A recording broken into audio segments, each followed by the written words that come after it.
All right. So today on the Entire Life series, I have Victor Medina. And I remember Victor from the daylight days way back when. So, Victor, why don't you tell us a little bit about yourself and what you do now? And yeah, let's get to Sure. know you. Yeah, no, and I certainly remember you as well, Martin. It's great to be back. So I tell you, my life is sort of driven by mostly the law practice and financial services practice that I own in central New Jersey, helping Hmm. people in retirement, helping people with asset protection. About a year and a half, 2 years ago, I got into coaching attorneys. And Hmm. so a side gig is, helping transform attorneys' lives so that they can get great business owners and live their great life and do all the things that they want to do. And that's sort of how I spend most of my days. Mondays and Fridays are coaching, Tuesdays, Wednesdays, and Thursdays are working with my clients. And that's me. That's wonderful. That's wonderful. All right, Victor, tell us how you help your clients and yourself get clarity. Sure. So there's two tracks that we go down, right? There's the coaching track and there's the helping the clients in the law firm and the financial services. But they're very closely related because I Hmm. think that from when I started in college doing acting and looking at performance things, I had a teacher of mine that drummed into me the idea that from discipline comes freedom. And so it was kind of weird concept for me because I thought everything in the arts was this muse driven inspiration. You just had to be brilliant, that there's no craftsmanship to it, that there was no workman's like attitude. I never really thought about that idea that there was some artisanal, you had to go off of it, but it always stuck with me, right? So all of these years later. And so when we think about bringing the rest of our clients through that, whether they're doing the services that we provide or in the coaching we provide, I always like to provide a framework for them to follow for each step to guide them along. I feel like that part of the discipline leads to the freedom that they're looking to achieve. If it's in the legal services and the financial services, having us follow a proprietary process where we go through and review all of the elements to come up with a comprehensive set of recommendations, and knowing that there's a roadmap to get from here to there. So each step along the way allows them to drape their lives on top of that structure so that they can gain some clarity about what they do and then take action. And then similarly in the coaching program, we're always looking about cadences and habits and developing these great uh, skills and strategies and routines for people to engage in, that discipline allows them to have freedom, so they're moving ever closer towards the goals that they want to reach. You're so on point with that. You are definitely not the first person who talked about that structure and freedom. And I talk about that all the time. I find there's so much more freedom in having structure. Absolutely. I'm so glad that you brought that up again because that's a really distinctive thing for people to understand is by putting everything in place, it does help you see, okay, where are we going next? Where have we been? And where are we going next? Yep. Awesome. So let's talk about power. Okay. And when I say power, I'm talking about you've got the clarity, right? And now you're having troubles, you're having issues. And as we all know, in business, things are not always rosy, right? There are those days when you're just like, oh my God, why did I get out of bed this morning? What am I doing? Why am I doing this? Is this going to get me where I want to go? And so, how do you have, some people call it willpower or power, but how do you, either for yourself or for your clients, how do you get that power to maintain, right? To Yep. go And through I think, when times are tough. yeah, and I think that's probably best sort of framed from me in the way Hmm. that I find it, because it's certainly the vantage point that I use in explaining it to other people. I probably characterize power into three different subcategories. There's power as a function of velocity, and Hmm. so that you're picking up speed in the direction that you want to go. There's power in the point that you made about being able to overcome lack of willpower or lack of initiative from it. And then the third sort of subcategory for me would be in leverage, that there's Hmm. power inside of having sort of small hinges swinging big doors for what we have. So that's a function of that power as well.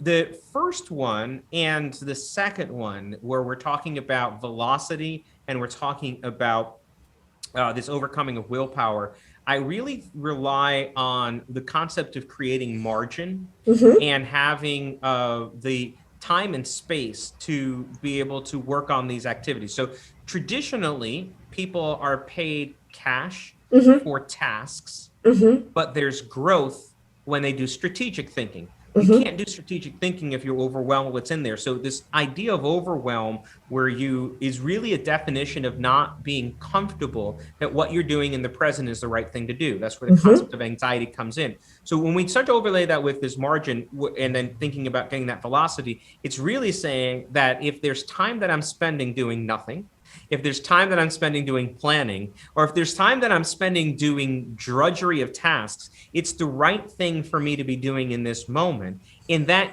is sort of this propelling confidence that creates this velocity going forward. It's also the thing that you start to lean on top of when your energy levels are low and you don't have the willpower to come in, when you're not driven by the inspiration of what's going in there. You rely on the comfort given by the structure and all of these other elements that go in there. Say, this is the right thing for me to be doing, which can include some stuff that I hate or not doing anything at all. The last component is a different metric, though, for me, because the last component is really a function of strategy. And sometimes the concepts of strategies come from the outside instead of from the inside. So I always think about, so as much as I'm talking here today about the fact that I coach other people, I drink the champagne of the coaching company that I work for. So I'm a client. And I engage in that because the process of going through that is a process of illumination. And it's very difficult for us to come up with the ideas and strategies or have the perspective that allows us to see through. Actually, it's not fighting this way. There's these two turns that you come around here, and look, you'll end up where you need to be in a completely different way and probably with a lot less strife and a little bit happier through that. So that strategic element, I think, is where that leverage of power comes in. And I tend to believe that comes from the outside rather than from the inside. Awesome. Awesome.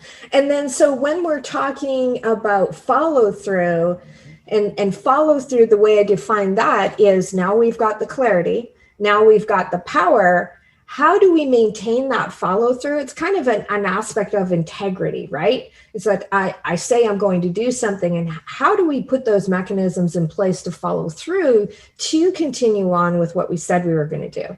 Yeah.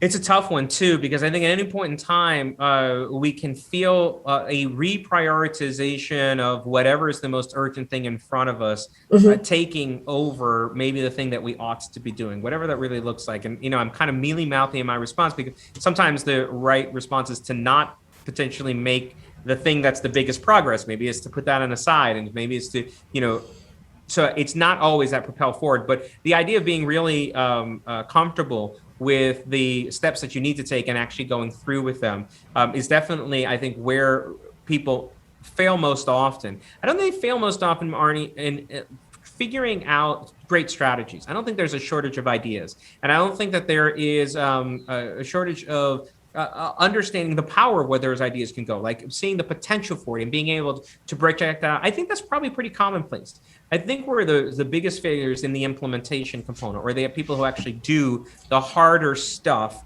that whatever it takes, or just getting it all the way through. There's a lot, as you mentioned, sort of a lack of integrity between their intentions and their actions. And those two things are sometimes hard to marry. 100%. And I think it's the way for a lot of people, right? Yeah. I think it's a common human condition to find those shortcomings or to be engaged in those shortcomings.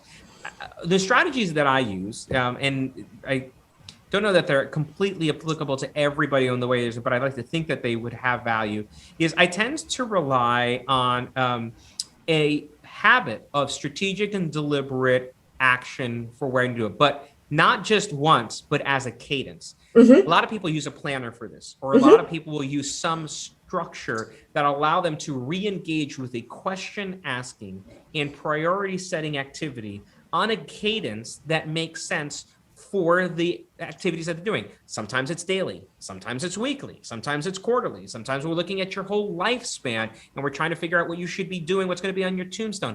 And the activities and the plan that we're doing is right for that frame that you're on, but it's about the regular cadence, because Yes. when you start to engage in this kind of ongoing routine, I always think about coaching or improvement. I say you stick with it for as long as you want to make progress, because it's like a gym membership. You are happy with the way your body looks and you want to keep making progress. Okay, great. You keep going there. You don't care any longer. You want to jump off that train. Stop. Stop Yeah. going to the gym. Stop working out. Stop exercising, because you've made the decision that you no longer want to engage in those things, and that's your choice. You can go ahead and do that. If you want to keep making progress in that area, though, you gotta keep going. Like, you just don't pay for it. You have to go and do these things, and you exercise the muscle around living a life of by deliberate planning rather than by accidental happenstance. Like, this is where we arrived.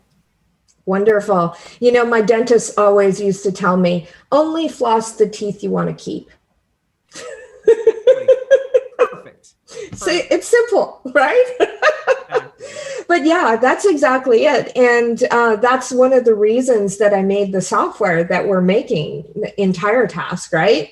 Is because I really wanted to help people, because my personal belief is that entrepreneurs can change the world, even more so than government. I really believe that. I believe that it's actually the individuals that gather a community of people together to help move an idea forward in the world. I think they actually have a bigger impact long term, right? And so I want to help more people to actually have not only have those goals, but be able to execute them on a daily basis. And, you know, I love that I can go inside of the app and I know exactly what task I need to do today, because the algorithm tells me exactly the right thing to do based on what I told the algorithm was important in my life. Sure. Right? And all the stuff that's that busy stuff ends up either at the bottom of the list or in the backlog. And in the backlog is perfectly fine, right? There's a reason. Exactly. I didn't do it. As you right? have a system for preventing your brain from creating anxiety about it getting done, which is the whole reason why a software system like that would be so valuable, because then your brain is taught it can rely on that to surface the things that are important. I always see productivity not about the ability to accomplish more, or the ability to be hyper programmed. It's quality. Your days. I see it as the activity of understanding what requires priority, and redefining that. Because there are some decisions that we make that says, I thought this was important, and now it's not. It had a place on the list, and I'm willing to let it go. Yep. There's only so much time and only so much attention that I can pay. Turns out that this thing is the thing that I am teaching myself, that I'm giving myself permission to be the one that I say no to. I think that's a hard skill for a lot of people to develop. Yeah. And another thing, like for instance, the outside world sometimes impacts us, right? So I might have, you know, all of my priorities in my life and saying that this is the way that it is. And then I might have a health crisis. And all of a sudden health is like my number one thing. And the way I built it was so that I could crank up my health and crank down everything else. And it would modify all the goals, all the projects, all the tasks underneath of it, so that it would surface all the health stuff to the top, just like that, right? And so that's, you know, that's the thing, is that it's not just an internal thing sometimes. Sometimes it's an external. Something is like pushing into us like, oh my God, you need to deal with this now. And then also it's a matter of being able to see everything and go, maybe that's not that important right now. Maybe I could push that off like a couple of years, and maybe that's more important. I want to pull that into like this year, we're going to work on that, or maybe this quarter, we're going to work on that. Right. So yeah, you're right on track with that. It's so wonderful. And you haven't even seen the software yet, which is why I kind of do these interviews this way, because it all kind of flows in, and it's just a natural way of people doing things. So tell us, what is your free gift? Because I'm really interested in it, because I think that, you know, there's a lot of people who could really benefit from what you're doing. You know, finances are so important. Yep, no, for sure. And so one of the things that we've created we focus mostly on people who are going into and sort of in the throes of their retirement planning. So those folks Mhm. that are kind of in those 50s, mid 50s, early 60s, and they just want to make sure that they're going to be okay at the end of it. And one of the things that we've created is a 31-point checklist for them Mhm. to go through to make sure that they're ready for retirement. And it is a way of kind of making an assessment on where they currently stand and say, I've got this in place, I have that in place, this is an area I need to attend to. And it's a great starting point in any person's conversation to make sure that their ship is pointed in the right direction. They don't want to Yeah. end up 5, 10, 15 years down the road, completely way off track and off course. Because for a lot of people, retirement is one of the most crucial decisions they make because they can't refill the coffers. You're not going back to work for it. They're making decisions. So they have to make sure that their ship is pointed in the right direction so that they're not hundreds of miles off course before they realize it. And I found that the 31-point checklist that we've created is a really helpful tool to making that assessment to know where should you be paying attention, and what should command your earliest activities to make sure that you're on the right track. That is perfect. We'll make sure to link it down below the interview. And thank you so much for coming on the show today. I look It's a forward to pleasure. hearing more, from you in the future. Thank you very much. I really appreciate you having me on and really appreciate the opportunity to share all the information. Absolutely.